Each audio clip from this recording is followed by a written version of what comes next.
باللہ من الشیطان اللعین الرجیم بسم اللہ الرحمن الرحیم وصلی اللہ علی محمد وآل بیتہ الطیبین الطاہرین المعصومین۔ بارگاہ حضرت امیر المومنین صلوات اللہ وسلام علیہ سے مسائل نکاح کے ضمن میں حقوق زوجین کے اوپر سلسلہ گفتگو اس سوال کے اوپر پہنچا تھا کہ کن حالات میں شوہر بیوی کو ملازمت کی اجازت دینی چاہیے، یعنی کن حالات میں شوہر بیوی کو ملازمت کی اجازت دے سکتا ہے۔ جواب یہ ہے کہ بیوی کی ملازمت کے سلسلے میں دانشمندانہ موقف حالات کے اعتبار سے ہوتا ہے، اور جن حالات سے شوہر گزر رہا ہوتا ہے ان حالات کی پاسداری کرتے ہوئے شوہر کو چاہیے کہ وہ بیوی کو اجازت دے یا نہ دے۔ لیکن یہ بات اپنی جگہ درست ہے کہ بیوی کا جہاد گھر کے اندر ازدواجی زندگی کی نگہداشت،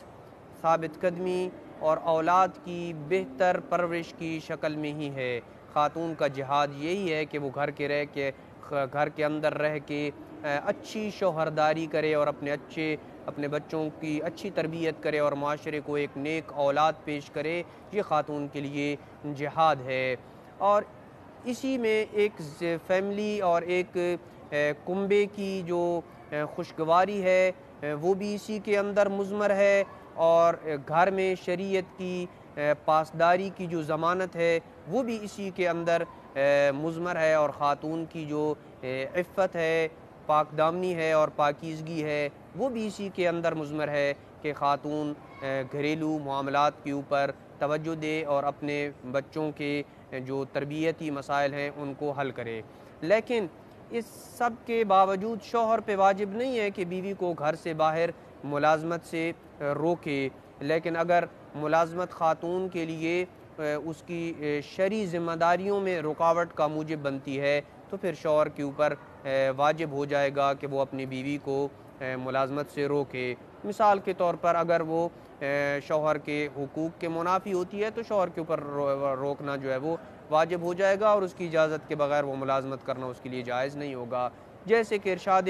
خداوندی ہے کہ یا ایھا الذین آمنوا قوا انفسکم واہلیکم نارا وقودھا الناس والحجارہ، اے ایمان والو خود کو اور اپنے اہل عیال کو ایسی آگ سے بچاؤ جس کا ایندھن انسان اور پتھر ہیں، ایسی آگ سے بچاؤ۔ لہٰذا اپنی بیوی کو باہر ملازمت کی اجازت دینے کے لیے دانشمندانہ موقف کی رعایت کرنا یہ ضروری ہے۔ سوال یہ ہے کہ شوہر کے بیوی کے سرپرست ہونے اور اس کے نگران ہونے کا کیا معنی ہے، اور کس حد تک شوہر بیوی کے اوپر نگران اور اس کا سرپرست ہے۔ جواب یہ ہے کہ شوہر کے بیوی کے لیے سرپرست اور نگران ہونے کا معنی یہ ہے کہ اس کے اپنی بیوی کی جو اس کے معاشی معاملات ہیں ان کی کفالت کرے، اور بیوی کی مصلحت کے مطابق اس کے امور کی نگہداشت اور اس کی سرپرستی کرے۔ اور ہرگز اس کا یہ معنی نہیں ہے، یعنی شوہر کا بیوی کے سرپرست ہونے کا ہرگز یہ معنی نہیں ہے کہ وہ شوہر اسے یعنی وہ بیوی کو اس کی جو ذاتیات ہیں یا مملوکات ہیں، اس خاتون کی جو پرسنل اس کی ملکیت میں چیزیں ہیں اس میں اس کے ارادے اور اختیار سے اسے محروم رکھ دے اور اس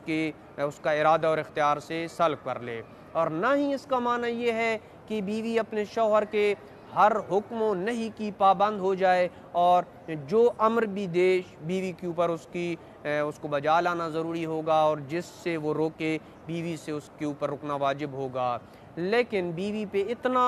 واجب ضرور ہے کہ متعارف جنسی استمتاعات اور جنسی لذت میں شوہر کو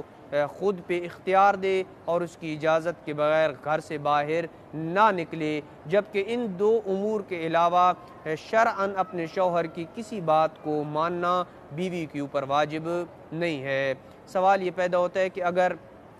بیوی ساس کے ساتھ رہنے سے انکار کر دے، جیسے کہ ہمارے معاشرے میں عام طور پر بیوی اور ساس کے درمیان یعنی بہو اور ساس کے درمیان جو چپکلشیں ہوتی ہیں اور جو لڑائی جھگڑے ہوتے ہیں، اس کے ان لڑائی جھگڑوں کی بدولت اگر جو ہے بہو ساس کے ساتھ ایک ہی گھر میں رہنے سے انکار کر دے تو آیا شوہر کے لیے اسے شوہر سے الگ گھر لینا واجب ہے یا واجب نہیں ہے؟ جواب یہ ہے کہ اگر موجودہ گھر شوہر کی معاشی حالت کے اعتبار سے بیوی کے شایان شان نہ ہو کہ والدہ کے ساتھ اچھائی اور اس کے حقوق کی ادائیگی کی رعایت کرتے ہوئے اس کے لیے دوسرا کوئی گھر مہیا کرے، تو پھر وہ دوسرا گھر جو ہے وہ لے سکتی ہے، اپنے شوہر سے اس کا مطالبہ کر سکتی ہے۔ وصلی اللہ علی محمد وآل بیتہ الطیبین الطاہرین المعصومین۔